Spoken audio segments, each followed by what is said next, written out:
Quando Hermann Göring foi capturado, escreve Townsend, ele foi despojado de todas suas condecorações militares.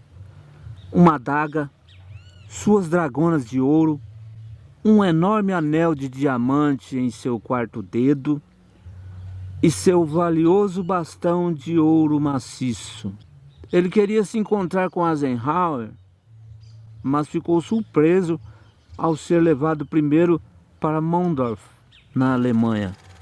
Seu criado, Robert Krupp, carregava o distintivo de ouro da Luftwaffe com diamantes, um relógio de viagem Movado, uma cigarreira de ouro incrustada com ametista e com o monograma do Príncipe Paulo da Iugoslávia, uma caixa de charutos de ouro e veludo, um relógio Cartier cravejado de diamantes, uma lapiseira de ouro, um anel de esmeralda, um anel de diamante, um anel de rubi, um broche de diamante e um alfinete de ouro com uma suástica feita de lascas de diamante. Vejamos aqui o que diz a história acerca de diamantes e judeus.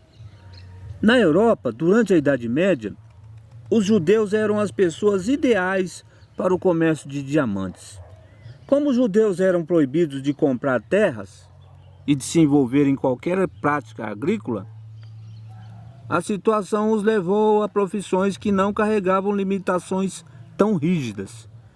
Restritos a empréstimos de dinheiro em muitas áreas, os judeus tornaram-se banqueiros de fato e corretores de penhores para os ricos, muitas vezes recebendo pedras preciosas e outros objetos preciosos como pagamento quando as dívidas venciam. E então, alguns judeus começaram a se concentrar no polimento e comércio de pedras preciosas. Como eram considerados estrangeiros, sofriam perseguições que, muitas vezes, saqueavam seus bens. Manter diamantes, então, era uma maneira eficaz de assegurar secretamente uma potencial riqueza. Se formos investigar direitinho, a humanidade sempre foi e ainda é antissemita. Por que eu falo isso? Ora, se você pesquisar no Google, sempre está indexada lá. Por que os judeus são tão ricos? Por que os judeus são tão prósperos? E há a resposta, viu? Os judeus foram historicamente perseguidos em muitas partes do mundo. Isso pode ter levado a um foco maior na acumulação de riqueza para garantir a segurança financeira. Quando as pessoas são perseguidas, elas podem sentir a necessidade de acumular riqueza para se proteger de adversidades futuras. Outro traço de antissemitismo muito conhecido e que eu já me deparei muito no decorrer da vida são os dicionários.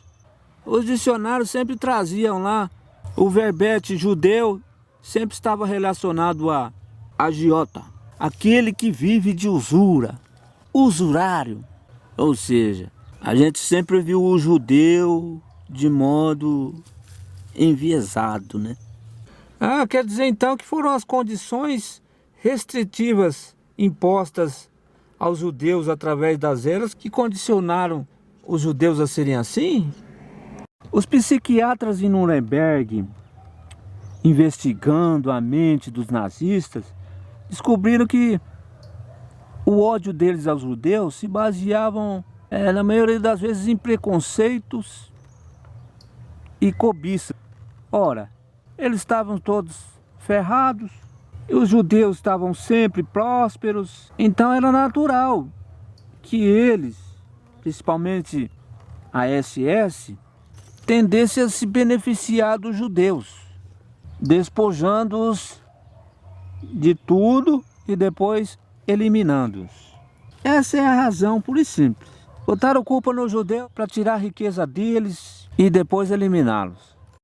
Mas, gente, o tema central aqui é o relógio Movado. Movado. Eu mesmo confesso que nunca tinha ouvido falar de tal marca. As marcas que me são familiares são Rolex e Patek Philippe, associadas ao Bolsonaro, e Cartier e Piaget, que o Lula ganhou e ainda usa até hoje, né?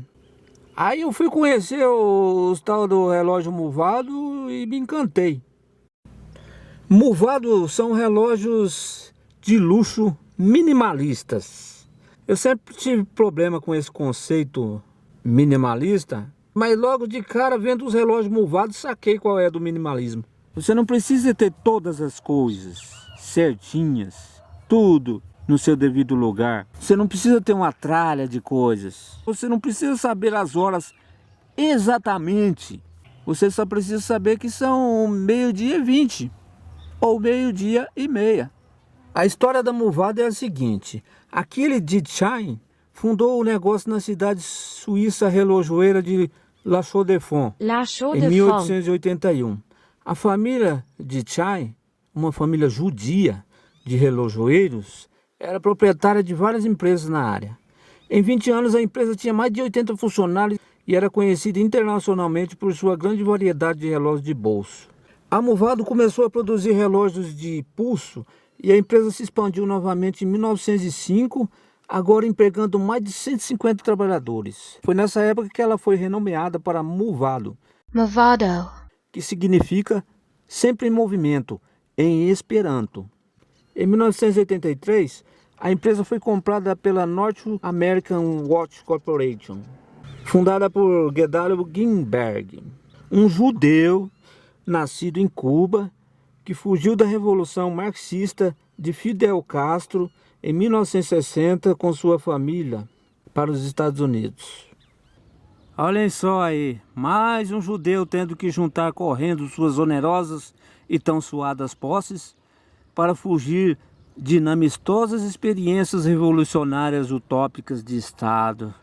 Aqui no Brasil, por exemplo, a gente tem uma historinha muito bonita de um refugiado judeu que, depois de muito penar por aqui, fundou a H-Stern e hoje ela está presente em mais de 30 países e é uma das 5 maiores do mundo.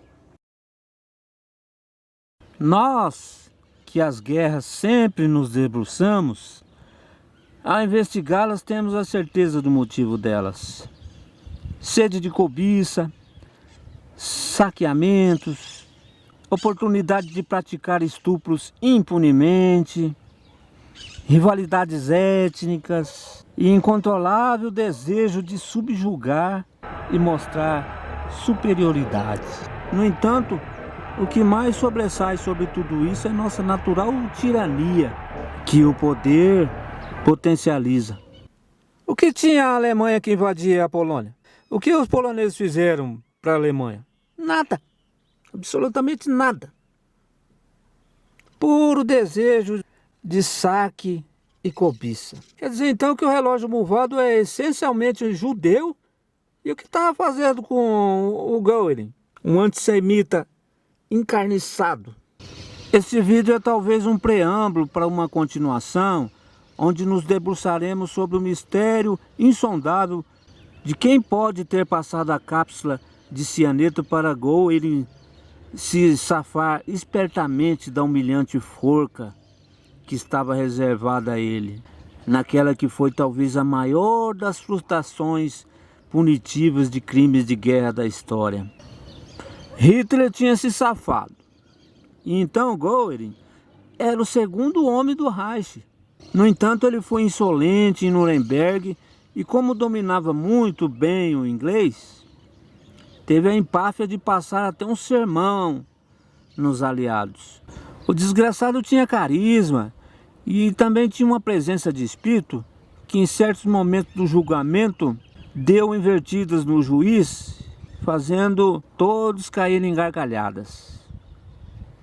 E ao final, quando conseguiram enfim enquadrá-lo como criminoso de guerra e condená-lo à forca, sob seus protestos, pois ele pedia o fuzilamento, ele pregou essa peça nos últimos momentos, ingerindo a cápsula de cianeto, e muita gente na Alemanha gostou de saber, pois como não havia caído ainda a ficha dos crimes horrendos do Holocausto, viram a atitude de Goering como uma vitoriazinha final sobre os aliados.